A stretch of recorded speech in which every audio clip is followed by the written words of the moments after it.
Namaste and welcome to Udupi. அந்த main குழுவை பார்க்கறதுக்கு முன்னாடி ஒரு ஸ்டோரி ஒன்றத்தை கேட்டுட்டு போகலாம். துவாபர யுகத்துல ருக்மிணி கிருஷ்ணர் கிட்ட போய் எனக்கு பாலகிருஷ்ணருடைய ரூபத்தை பார்க்கணும் அப்படின்னு சொல்றாங்க. கிருஷ்ணரும் அந்த ரூபத்தை காமிக்க ருக்மிணி ரொம்பவே ஃபேசினேட் ஆயிடுறாங்க. அதை தனக்குள்ளேயே வச்சுக்கணும் அப்படின்னு ஆசைப்படுறாங்க. அதனால விஸ்வகர்மா கிட்ட போய் எனக்கு பாலகிருஷ்ணருடைய ஒரு சிலை பண்ணி கொடுங்க அப்படின்னு சொல்லி கேக்குறாங்க. ஆனா அந்த யுகம் முடியறப்போ அந்த சிலை மண்ணோட மண்ணா உள்ள போயிடுது. 12th செஞ்சுரியில ஒரு மர்ச்சன்ட் ஒருத்தர் துவாரகையிலேருந்து கிளம்பி அவருடைய போட்ல நிறைய பொக்கிஷங்களோட கிளம்பி வர்றார்.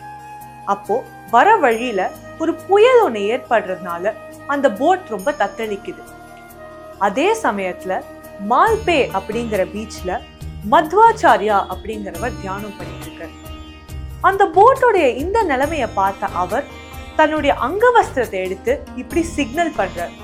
ஏன் அப்படின்னா அப்பதான் அந்த போட்ல இருக்கிறவங்களுக்கு எல்லாம் அங்க ஒரு கரை இருக்கு அப்படிங்கிற இண்டிகேஷன் போய் சேரும் அப்படின்னு. எல்லாரும் அங்க இறங்குறாங்க. இறங்கி மத்வாச்சாரியாவை ரொம்ப தேங்க் பண்றாங்க. ஏன்னா அத்தனை பேருடைய உயிரையும் அவர் காப்பாத்தினார் அப்படிங்கிறதுனால. அதே போல உங்களுக்கு இந்த போட்ல இருந்து நீங்க என்ன வேணுமோ எடுத்துக்கோங்க அப்படிங்கறத சொல்றாங்க. அத்தனை பொக்கிஷங்கள் இருந்தாலும் மத்வாச்சாரியா எனக்கு அந்த சந்தன கட்டை மட்டும் போரும் அப்படின்னு சொல்றார்.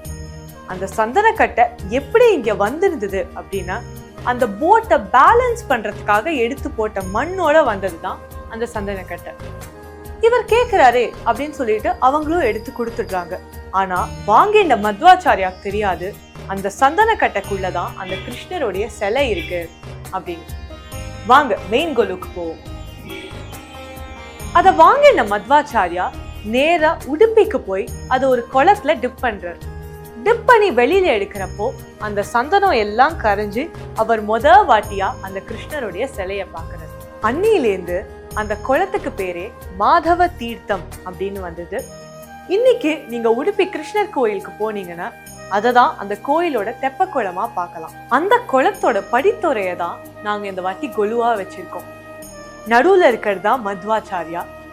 சுத்தி வர அங்க அம்பாள் அவங்களுடைய வேற வேற ரூபங்கள், மகாவிஷ்ணு அவருடைய வேற வேற ரூபங்கள், சிவன் அவருடைய வேற வேற ரூபங்கள், அண்ட் பிள்ளையார் அவருடைய வேற வேற ரூபங்கள். வாங்க கொலுவை சுத்தி பார்க்கலாம்.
நம்ம கேட்க போறது உடுப்பி கிருஷ்ணர் கோயில்ல நடந்த ஒரு மிரக்கல் பத்தி தான். கனகதாசர் அப்படிங்கிறவர் கிருஷ்ணருடைய ஒரு பெரிய பக்தர். எப்பயுமே கிருஷ்ணர் மேல பாட்டு பாடிட்டு கிருஷ்ணர் நினைப்பாவே இருக்கிற ஒருத்தர். அவர் அந்த உடுப்பி கிருஷ்ணர் கோயிலுக்குள்ள போகணும்னு ஆசைப்படுறார். ஆனா அவரை உள்ள விட மாட்டேங்கிறாங்க. அதனால அவர் கோயிலுக்கு பின்னாடி போய் அவர் பாட்டுக்கு பாட ஆரம்பிக்கிறார். இத பார்த்த கிருஷ்ணர் ரொம்பவே சந்தோஷமாகி அவருக்காகவே ஒரு துவாரம், அதாவது ஒரு சின்ன ஹோல் ஒன்று ஏற்படுத்தி கொடுக்கிறார். கனகதாசரால கிருஷ்ணரை பார்க்க முடியும் அப்படின்னு. ஆனா அந்த ஓட்டைய பின்பக்கத்துல ஏற்படுத்தி கொடுத்ததுனால கனகதாசரால கிருஷ்ணருடைய முகத்தை பார்க்க முடியல. அதனால அவர் இன்னும் மேல கிருஷ்ணர் மேல பாடிட்டே வர்றார். இத பார்த்த கிருஷ்ணர் இன்னுமே ரொம்ப சந்தோஷமாகி அவருக்காகவே தன்னை திருப்பிண்டு கனகதாசருக்கு காட்சி கொடுத்தார். இததான் நம்ம இப்ப உள்ள விஷுவலா பார்க்க போறோம். வாங்க.